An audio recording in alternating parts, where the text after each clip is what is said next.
மதிமுகவில் இருந்து சற்று முன்னர் விலகிய அந்த கட்சியினுடைய பொருளாளர் மாசிலாமணி நம்முடைய இணைப்பில் இருக்கிறார். அவர்கிட்ட பேசலாம். வணக்கம் திரு மாசிலாமணியா. வணக்கம். உங்களுடைய இந்த திடீர் முடிவிற்கு என்ன காரணம்? இது திடீர் முடிவு அப்படின்னு சொல்ல முடியாது. இது ஒரு மாத காலமாகவே என் மனதுக்குள் இருந்த ஒரு உணர்வு தான். இந்த வரப்போகிற தேர்தலில் ஒரு திராவிட இயக்க எதிர்ப்பாளர்களுக்கு நம்ம எந்த வாய்ப்பும் கொடுத்து விடக்கூடாது. ஒரு திராவிட இயக்கத்தால் நாம் வாழ்ந்தோம், வளர்ந்தோம். இன்றைக்கு திராவிட இயக்கத்தை வீழ்த்துவதற்கான அனைத்து முயற்சிகளும் இப்போது நடந்துட்டு இருக்கு. இந்த சூழ்நிலையில் நாம் எடுக்கிற எந்த முடிவும் திராவிட இயக்கத்தை வீழ்த்துபவர்களுக்கு சாதகமாக அமைந்துவிடக் கூடாது என்பது என்னுடைய கருத்து. இந்த கருத்தை நான் பதிவு பண்ணியிருக்கிறேன். உயர்நிலை குழுவிலும் அந்த கருத்தை பதிவு பண்ணியிருக்கிறேன். இப்ப கடைசியா நடந்த இந்த திருப்பூர் மாநாட்டில் கூட ஆசிரியர் வீரமணி அவர்கள் கூட இதே கருத்தை பதிவு பண்ணி, நீங்க திராவிட இயக்கத்தை காப்பாற்றணும்னு சொன்னா தந்தை பெரியாருடைய பொன்மொழிகளை நீங்க ஞாபகம் வச்சுங்க. தன்மானமா இல்ல இனமானமா என்றால் தன்மானத்தை இருந்தால் கூட இனமானத்தை நீங்கள் காப்பாற்ற வேண்டும் அப்படின்னு தந்தை பெரியார் சொன்னாரு. எனவே நீங்க கூட்டணி குறித்து ஒரு நல்ல முடிவை எடுங்கள் என்று ஆசிரியர் சொன்னாரு.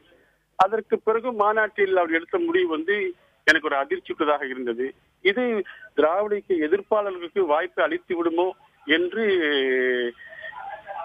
தோன்றிய காரணத்தினால் இனி அதில் நீடிக்க முடியாது என்ற நிலையில் இப்போது விலகி இருக்கிறார்கள். இந்த இடத்தில் நீங்கள் திராவிட இயக்க எதிர்ப்பாளர் என்று யாரை குறிக்கிறீர்கள்? அவர்களுக்கு எப்படி வாய்ப்பு அவர்கள், அதாவது மதிமுகவினுடைய தலைமை கொடுக்கும்னு நீங்க சொல்றீங்க? உங்களுக்கே தெரியும், மக்களுக்கு தெரியும் யார் திராவிட எதிர்ப்பாளர்கள் என்பது உங்களுக்கே தெரியும். தொடர்ந்து இப்ப நீங்கள் இன்று விலகி இருக்கிறீங்க, நேற்று 2 பேர் விலகி இருக்கிறாங்க மதிமுகவிலிருந்து. இப்படி தொடர்ந்து மதிமுகவிலிருந்து அதிருப்தி காரணமாக எல்லோரும் வெளியேறுவதற்கு என்ன காரணம்? நான் இன்னைக்கு கருத்து மொழி சொல்லியிருக்கேன். இல்ல, உங்களுடைய கருத்தை நீங்க சொல்லிருக்கீங்க. நீங்க விலகினதனுடைய என்ன, மற்றவர்களுக்கு என்ன காரணம் அவர்கள் தான் கேட்கணும். என்னுடைய விலகலுக்கு காரணம் இந்த கூட்டணியை குறித்து எடுத்த முடிவுகள் எனக்கு உடன்பாடு இல்லை. இல்ல, கட்சியில் நீங்கள் இத்தனை வருடமாக இருக்கிறீர்கள், கட்சியினுடைய பொருளாளர் நீங்க, மற்றவர்களுடைய மனநிலையும் உங்களுக்கு தெரிந்திருக்கும் அல்லவா?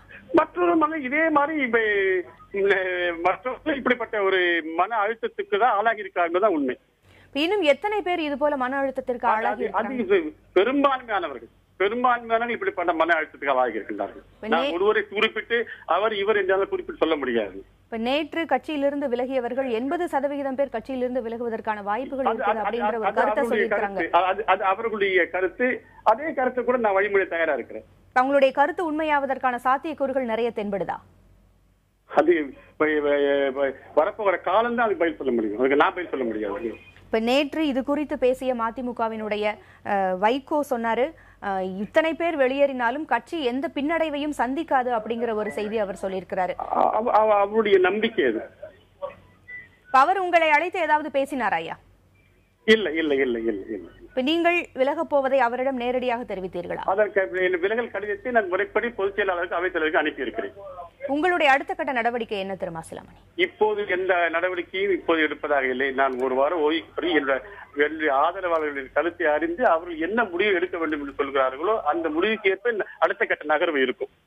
உங்களுடைய ஆதரவாளர்கள் எத்தனை பேர்? உங்களுடைய ஆதரவாளர்களை கலந்து ஆலோசி இனி வரப்போகிற காலகட்டத்தில் தான் தெரியும் என்னுடைய ஆதரவாளர் யார் என்று. இப்ப நீங்க யாரிடமும் கலந்து ஆலோசிக்காமல் இது உங்களுடைய தனிப்பட்ட முடிவா?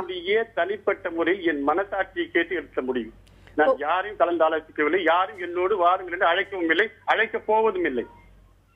நீங்கள் அழைக்க போவதில்லை, ஆனால் விருப்பம் தெரிவிப்பு வந்தால் நான் அவரோடு போக தயாரிப்பு தவிர நான் யாரையும் என்னோடு வாருங்கள் என்று எந்த கட்சிக்கு போக வேண்டும் என்று யாரையும் கட்டாயப்படுத்த போவதும் இல்லை, இப்போதும் இல்லை, இனியும் அந்த நடவடிக்கை கிடையாது. இது என்னுடைய தனிப்பட்ட முடிவு, என் மனசாட்சிக்கு ஏற்ப எடுத்த முடிவு. அவ்வளவு. திராவிட இயக்க எதிர்ப்பாளர்களுக்கு ஒரு நல்ல வாய்ப்பு கிடைத்துவிடக் கூடாது என்பதற்காக இந்த காரியத்தை நீங்கள் செய்ததாக சொல்கிறீர்கள். இதை நீங்கள் உங்கள் கட்சி தலைமைக்கு புரிய வைப்பதற்கு முயலவில்லையா? நான் மட்டுமல்ல, என்னோடு இருந்த பல தலைவர்கள், 2ஆம் கட்ட தலைவர்கள், மாவட்ட அத்தனை பேருமே அவரிடம் அதை தெளிவுபடுத்தியிருக்கிறார்கள். என்ன பதில் கிடைத்ததையா உங்களுக்கு? அந்த பதில் தான் மாநாட்டில் அறிவித்த முடிவு. ஏனென்றால் வைகோ அவர்களும் திராவிட இயக்கத்தை எதிர்ப்பவர்களுக்கு துணை போக வேண்டும் என்று நினைப்பவர் அல்ல. இல்ல இல்ல இல்ல, அது ஒருவேளை இந்த முடிவு அப்படிப்பட்ட துணை போய்விடுமோ என்ற அச்சம் எனக்கு ஏற்பட்டு விட்டது, அவ்வளவுதான். சரி, இப்ப அவர் குற்றச்சாட்டு சொல்லல. ஒரு முடிவு அப்படிப்பட்ட துணை போய்விடுமோ என்ற அச்சம் எனக்கு ஏற்பட்டு விட்டது. அவ்வளவு. ஒருவேளை பேச்சுவார்த்தைக்கு உங்களுடைய மதிமுக தலைமை அழைத்தால் நீங்கள் செல்வீர்களா? அதற்கான வாய்ப்பு இல்லை. அழைப்பதற்கான வாய்ப்புகள் இல்லையா அல்லது நீங்கள் செல்வதற்கான வாய்ப்புகள்? அதற்கான இனி பேச்சுவார்த்தைக்கு போவதற்கான வாய்ப்பு இல்லை. இது மிகவும் ஆணித்தரமாக எடுத்த முடிவாக தெரிகிறது.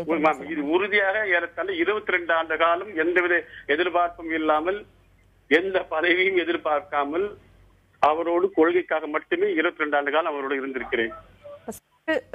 இனியும் அந்த பயணத்தில் தொடர முடியாது என்று தீர யோசித்து எடுத்த முடிவு. சில நாட்களுக்கு முன்பு நடந்த மாநாடுகளில் எல்லாம் நீங்கள் கலந்திருக்கிறீர்கள். அங்கு உங்களுடைய கருத்தை நீங்கள் எடுத்து வைக்கவில்லையா, இல்ல அப்பொழுது இந்த முடிவை நீங்கள் எடுக்கவில்லையா? இல்லை, நாங்கள் எங்களுடைய உணர்வு என்னவோ அதைத்தான் ஆசிரியர் வீரமணி அவருடைய பேச்சில் எடுத்து வைத்தார்கள். அவர் தந்தை பெரியாருடைய படத்தை திறந்து வைத்து பேசுகின்ற பொழுது திராவிட இயக்கத்தினுடைய பணிகளையும் திராவிட இயக்கம் சமுதாயத்துக்கு என்ன ஆற்றியது என்று எடுத்து சொல்லி, எனவே திராவிட இயக்கத்தை காப்பாற்ற வேண்டிய கடமை நம் அனைவருக்கும் இருக்கிறது. நான் தாய் கழகம் என்ற உரிமையோடு நான் வேண்டுகோளுக்கு விரும்புகிறேன். தந்தை பெரியார் சொன்னது போல நீங்கள் தன்மானமா இனமானமா என்றால் சில நேரங்களில் தன்மானத்தை இழக்க வேண்டி வந்தால் கூட இனமானத்தை காப்பாற்றுங்கள் என்று தந்தை பெரியார் சொன்னார். அதே தான் நான் வலியுறுத்துகிறேன். தேர்தல் கூட்டணி வருகின்ற போது நல்ல முடிவை எடுங்கள் என்று அவருடைய வேண்டுகோளாக மேடையில வைத்து, அந்த வேண்டுகோள் தான் பல எங்களுடைய பெரும்பான்மையுடைய உணர்வுகளை தான் அவர் பிரதிபலித்தார். அதற்கு பிறகும் மாநாட்டில் அவர் எடுத்த அந்த கொள்கை முடிவு, கூட்டணி முடிவு எங்களை அதிர்ச்சி அடை செய்தது. அப்ப அவர் எடுத்த முடிவு அவருடைய தனிப்பட்ட முடிவா திரு மாசிலாமணி? இருக்கலாம். இல்ல, இருக்கலாம் என்றால் உங்களுக்கு உடன்பாடு இல்லை. அப்ப கட்சியில அவருடைய முடிவுக்கு உடன்பாடு உள்ளவர்கள் இருக்கத்தானே செய்கிறார்கள். கருத்து நீங்க அவங்கள தான் கேட்கணும். மற்றவர்களுடைய கருத்து என்ன நான் சொல்ல முடியாது. என்னுடைய கருத்து இது. அவ்வளவு. இல்ல, மாநாட்டில் நீங்களும் இருந்திருக்கிறீர்கள். வைகோ அவருடைய கருத்தை உங்கள் எல்லாரிடமும் பகிர்ந்து கொண்டிருக்கிறார். உங்களுக்கு அதில் உடன்பாடு இல்லை. அப்ப உடன்பாடு உள்ளவர்களுடைய எண்ணிக்கை பகிர்ந்து கொண்ட கருத்து எனக்கு உடன்பாடு இல்லை. நான் விலகி இருக்கிறேன். மற்றவர்கள் உடன்பாடாக என்பது அவர்கள் தான் முடிவு செய்ய வேண்டும்.